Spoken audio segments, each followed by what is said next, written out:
Hello students, আমাদের চ্যানেলে তোমাদের সকলকেই স্বাগতম। আজকের ক্লাসে আমরা ক্লাস 5 এর রায় ও মার্টিন 2024 প্রশ্নবিচিত্রার পরিবেশ ও বিজ্ঞানের সেকেন্ড ইউনিট টেস্টের 11 নম্বর স্কুলের প্রশ্নোত্তরগুলি করব। পরিবেশ ও বিজ্ঞানের আগের স্কুলের প্রশ্নোত্তরগুলি তোমরা যদি দেখে না থাকো তাহলে অবশ্যই আমাদের চ্যানেলে গিয়ে দেখে নিও। নিচে ডিসক্রিপশনের লিঙ্ক আমি দিয়ে রাখলাম। আর তোমরা যদি আমাদের চ্যানেলে নতুন হয়ে থাকো তাহলে চ্যানেলটিকে সাবস্ক্রাইব করে পাশে থাকা বেল আইকনটি অলে প্রেস করে রেখো। তাহলে পরে ক্লাসের ভিডিওগুলি আমি আপলোড করলেই তোমাদের কাছে নোটিফিকেশন পৌঁছে যাবে। তাহলে শুরু করা যাক। 11 নম্বর স্কুলের প্রথমে আসে এক কথায় উত্তর দাও। একের 1 নম্বর প্রশ্ন হলো নিত্যবহ নদী কাকে বলে? এর উত্তর হবে যে সমস্ত নদী বরফ গলা জলে পুষ্ট, সারা বছর নদীতে জল থাকে এবং নৌ পরিবহনযোগ্য সেই সমস্ত নদীকে বলা হয় নিত্যবহ নদী, যেমন গঙ্গা, জলঙ্গি ইত্যাদি। একের 2 নম্বর প্রশ্ন হলো তমলুক শহরের আদি নাম কি ছিল? এর উত্তর হবে তাম্রলিপ্ত। একের 3 নম্বর প্রশ্ন হলো কোন জেলা টেরাকোটা শিল্পের জন্য বিখ্যাত? এর উত্তর হবে বাঁকুড়া। একের 4 নম্বর প্রশ্ন হলো ডিভিসি এর পুরো নাম কি? এর উত্তর হবে দামোদর ভ্যালি কর্পোরেশন। একের 5 নম্বর প্রশ্ন হলো ভারতবর্ষের সংবিধান কে রচনা করেন? এর উত্তর হবে ডক্টর বি.আর. আম্বেদকর। একের 6 নম্বর প্রশ্ন হলো গান্ধী বুড়ি কাকে বলা হয়? এর উত্তর হবে মাতঙ্গিনী হাজরাকে। তারপরে আছে শূন্যস্থান পূরণ করো। 2 এর 1 নম্বর প্রশ্ন হলো রেশম কীট পালনের জন্য ড্যাশ গাছের চাষ হয়? এর উত্তর হবে তুঁত গাছের চাষ হয়। 2 এর 2 নম্বরে আছে পশ্চিমবঙ্গের ড্যাশ অঞ্চলে ম্যানগ্রোভ জাতীয় গাছ দেখা যায়? এর উত্তর হবে সুন্দরবন অঞ্চলে। 2 এর 3 নম্বরে আছে ধান কাটা ও ঝাড়ার আধুনিক যন্ত্রের নাম হলো ড্যাশ?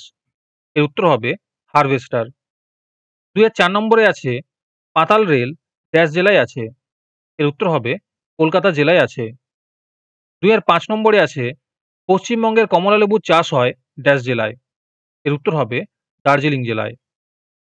2 এর 6 নম্বরে আছে চিংড়ি মাগুর ড্যাশ মাছ? এর উত্তর হবে জিওল মাছ। তোমাদের মধ্যে থেকে যে কোনো 10 জন আজকের ক্লাসের পিডিএফটি ফ্রিতে পেতে পারো। তার জন্য তোমাদের এই ভিডিওতে লাইক, সাবস্ক্রাইব এবং একটি সুন্দর কমেন্ট করতে হবে। এই ভিডিওতে যখন 100টি লাইক এবং 100টি সাবস্ক্রাইব হয়ে যাবে তারপরে আমি এই ভিডিওর কমেন্টের মধ্যে থেকে র্যান্ডমলি যে কোনো 10 জনকে বেছে নিয়ে তাদের সঙ্গে যোগাযোগ করে এই ভিডিওর পিডিএফটি দিয়ে দেব। আর যারা আগে থেকেই আমাদের চ্যানেলটি সাবস্ক্রাইব করে রেখেছো তারা শুধু লাইক এবং কমেন্ট করলেই হবে। আর বাকিরা এই পিডিএফটি 3 টাকা দিয়ে আমাদের হোয়াটসঅ্যাপ নাম্বার 7501121499 যোগাযোগ করে নিতে পারো। তারপরে 3 নম্বরে আছে নিচের প্রশ্নগুলির উত্তর দাও। 3 এর 1 নম্বর প্রশ্ন হলো পশ্চিমবঙ্গের পশ্চিমের মালভূমি অঞ্চল কোন কোন জেলা নিয়ে গঠিত?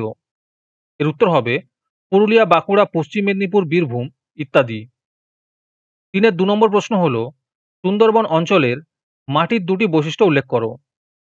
এর উত্তর হবে এই অঞ্চলের মাটি লবণাক্ত। 2 নম্বর পয়েন্ট সুন্দরবন অঞ্চলের মৃত্তিকায় কাদার ভাগ বেশি থাকে। 3 নম্বর প্রশ্ন হলো স্বাধীন ভারতের প্রথম প্রধানমন্ত্রী ও শিক্ষামন্ত্রীর নাম লেখো। প্রধানমন্ত্রী হবে জওহরলাল নেহেরু আর শিক্ষামন্ত্রী হবে আবুল কালাম আজাদ। তারপরে 4 নম্বরে আছে নিচের প্রশ্নগুলির উত্তর দাও। এই প্রশ্নোত্তরগুলি আমি তোমাদের দেখিয়ে দিচ্ছি, তোমরা দেখে দেখে নোট ডাউন করে নিও। 4 এর 1 নম্বর প্রশ্ন হলো সবুজ বিপ্লব কাকে বলে? এর একটি কুফল লেখো।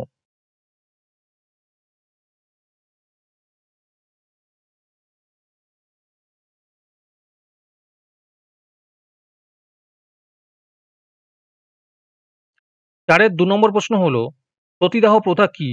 এই প্রথা রদে রাজা রামমোহন রায়ের ভূমিকা লেখো। 4 এর 3 নম্বর প্রশ্ন হলো ধাপ চাষ পদ্ধতি সম্পর্কে লেখো। আজকের ক্লাসটি তোমাদের ভালো লেগে থাকলে অবশ্যই একটি লাইক এবং বন্ধুদের কাছে শেয়ার করে দিও। পরের স্কুলগুলির প্রশ্নোত্তরের ভিডিও তাড়াতাড়ি পেতে চ্যানেলটিকে অবশ্যই সাবস্ক্রাইব করে রেখো। তাহলে দেখা হচ্ছে পরের ক্লাসে।